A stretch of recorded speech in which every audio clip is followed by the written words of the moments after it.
هجرب النهارده سناكس ابو عوف بمختلف اشكاله وبمختلف اطعمته، ولكن قبل ما ابدا كلنا نصلي على سيدنا رسول الله صلى الله عليه وسلم وتدوس على زر الاشتراك في القناه ولايكات بقى وشير ونقول بسم الله.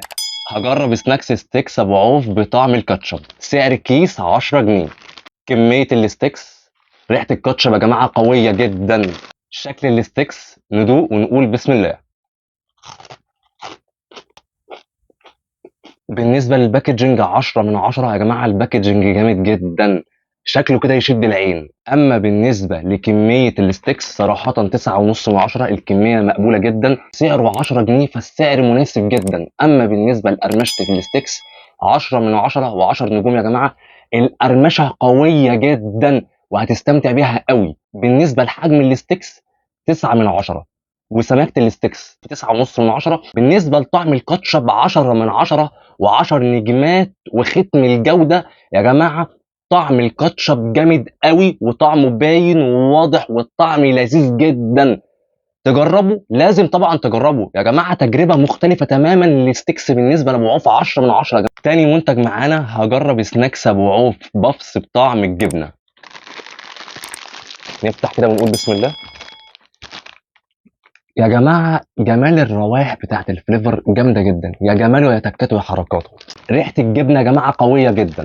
كمية البفس، شكل البفس ندوق ونقول بسم الله. أنا الباكجينج بصفة عامة أنا عاجبني.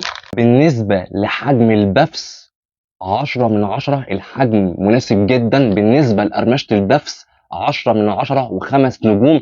البفس ما بيلزقش في الأسنان ودي حاجة كويسة جدا جدا. أما بالنسبة لطعم الجبنة 9 من 10، الطعم حلو والطعم باين، ولكن يا ريت لو تزود الفليفر عن كده، صدقني الطعم هيتنقل في حتة تانية خالص. زي كده طعم الكاتشب بالنسبة للستيكس. تجربوا؟ اه طبعا جربوا بألف هنا وشفا. سعره 10 جنيه يا جماعة. تالت منتج معانا هجرب سناكس بافس ابو عوف بطعم الشطة والليمون.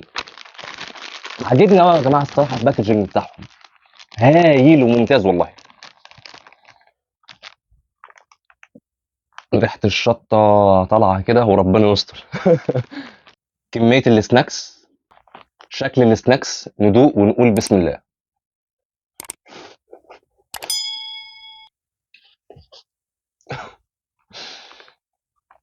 فاكرين يا جماعه كيس البافس بتاع مستر اكس بتاع زمان؟ هو بالظبط، لا اكثر ولا اقل. بالنسبه لكميه البافس وحجمه 9.5 من 10، الكميه ممتازه والكميه هايله. طعم الشطه والليمون يا جماعه 10 من 10 ولا غلطه حرفيا. تجربوا، لازم تجربوا وبألف هنا وشفا. رابع منتج معانا هجرب مقرمشات ابو عوف بطعم الكاتشب. كميه المقرمشات، شكل المقرمشات ندوق ونقول بسم الله. بالنسبة للكمية 8 من 10، الكمية كانت محتاجة تزيد عن كده. بالنسبة للقرمشة 10 من 10، القرمشة كويسة قوي والقرمشة هتستمتع بيها جدا، مفيش أي اختلاف على القرمشة. بالنسبة لطعم الكاتشب 7 من 10. السبب هنا بيرجع لإيه؟ أنا هقول لحضرتك بمنتهى البساطة. السبب بيرجع هنا لأن توابل الكاتشب مطحونة بزيادة، اتطحنت بزيادة. فطبعا للأسف الشديد التوابل كلها بقت اتركزت فين؟ اتركزت من تحت. فانت سعادتك لو هتجيب كيس زي ده لازم سعادتك ايه؟ تديله كده رجه. تجربه، جربه لو انت بتحب المقرمشات بصفه عامه. بالمناسبه انا قلت الملحوظه دي لموظف هناك في الفرع، راح قال ان هو هيوصل الكلام ده للاداره. خامس منتج معانا مقرمشات ابو عوف بطعم الزعتر. ريحه الزعتر باينه ودي حاجه حلوه لان انا الصراحه من عشاق الزعتر. وبالمناسبه الزعتر بيدي طعم حلو جدا للاكل. كميه المقرمشات 8 من 10، شكل المقرمشات ندوق ونقول بسم الله. بالنسبه لطعم الزعتر 8 من 10. الطحنه هنا والله لو مطحونه طحنه اقل من كده قسما بالله الطعم كان هيتنقل في حته تانية خالص. الطعم حلو وريحه الزعتر باينه، بس المشكله ان انت الفليفر كله متجمع فين؟ من تحت. وبالتالي بناء عليه لازم حضرتك الطحنه تكون اقل من كده. سادس طعم معانا مقرمشات ابو عوف بطعم الباربيكيو. ريحه الباربيكيو قويه جدا، ولكن نفس المشكله بتاعه طحنه التوابل. الطحنه لازم، بص كم مره قلتها، تالت مره اهو، طحنه التوابل لازم تبقى اهدى من كده. كميه المقرمشات، شكل المقرمشات، ندوق ونقول بسم الله.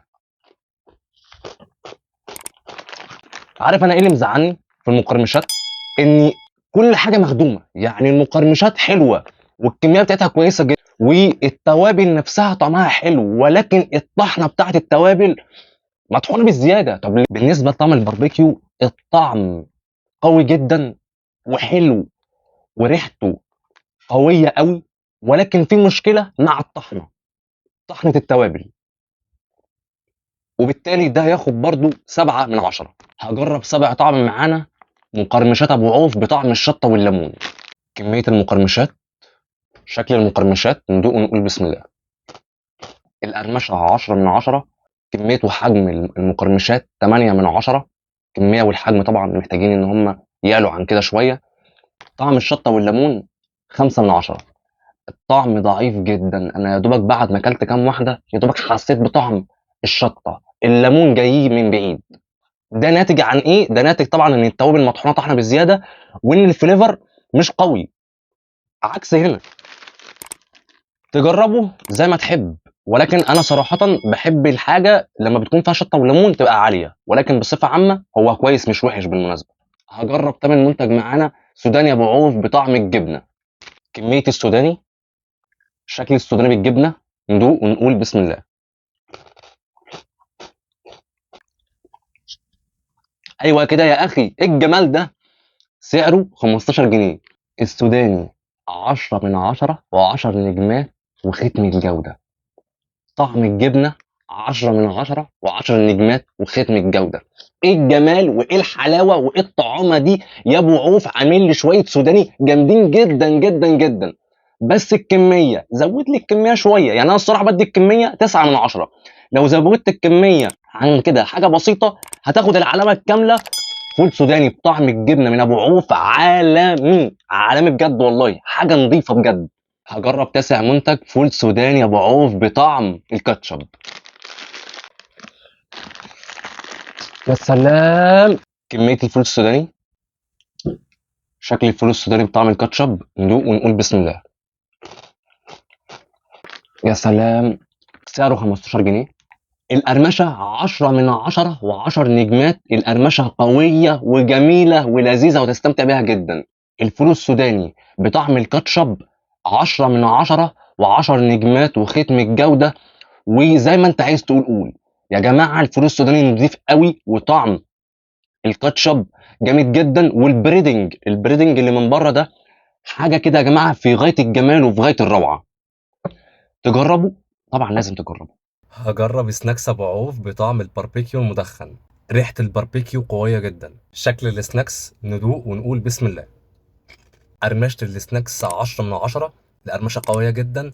طعم الباربيكيو المدخن 10/10 و10 نجمات وختم الجودة. طعم الباربيكيو واضح وقوي وجميل جدا. تجربوا، جربوا وبألف هنا وشفا. هجرب سناكس ابو عوف بطعم المستردة بالعسل. وزن الكيس 60 جرام، بيحتوي على 10 جرام ونص بروتين وخالي من الدهون. شكل السناكس، ندوق ونقول بسم الله.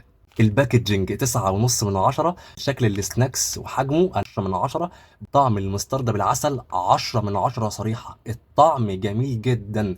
تجربوا، جربوا وبألف هنا وشفا. هجرب سناكس ابو عوف حبوب محشية بكريمة الشوكولاتة. كمية السناكس، شكل السناكس، ندوق ونقول بسم الله. القرمشة 10/10. بالنسبة للحبوب عبارة عن دقيق وذرة مجروش، وانت بتاكلها هتستمتع جدا. بالنسبة لطعم كريمة الشوكولاتة 10/10 و5 نجوم. يا جماعة طعم الشوكولاتة باين قوي. تجربوا، جربوا وبألف هنا وشفا. الملخص المفيد لتجربتي لسناكس ابو عوف. ابو عوف ابهرني بالسناكس بتاعته بجد. الاسعار رخيصة، ما بين 7 و8 جنيه لغايه 24 جنيه كسناكس بمختلف بقى انواعه، مختلف اشكاله، فيما عدا الفشار، لان الفشار ده ان شاء الله هيبقى ليه حلقه لوحده باذن الله، انتظروها، حلقه هتبقى قويه جدا عن قريب جدا ان شاء الله. ولكن انا استمتعت جدا في اطعمه قويه جدا تفوقت على المقاطعه، يعني شركات المقاطعه وفي حاجات محتاجين ان هم يشتغلوا عليها، زي المقرمشات، ان الحجم يكبر شويه، وان الكميه تزيد شويه، وان الفليفر او الاطعمه الطحنه بتاعت التوابل لازم تبقى اهدى من كده، لان هنا التوابل مطحونه بزياده. ولكن كتجربه كامله انا صراحه استمتعت جدا، واتمنى من كل اخواتي وحبايبي ان هم يدعمونا بالضغط على علامه الاشتراك في القناه، ويفعلوا زر الجرس، ويعملوا لنا لايكات وكومنت كده جبر خواطر تصلي فيه على سيدنا النبي عليه الصلاه والسلام.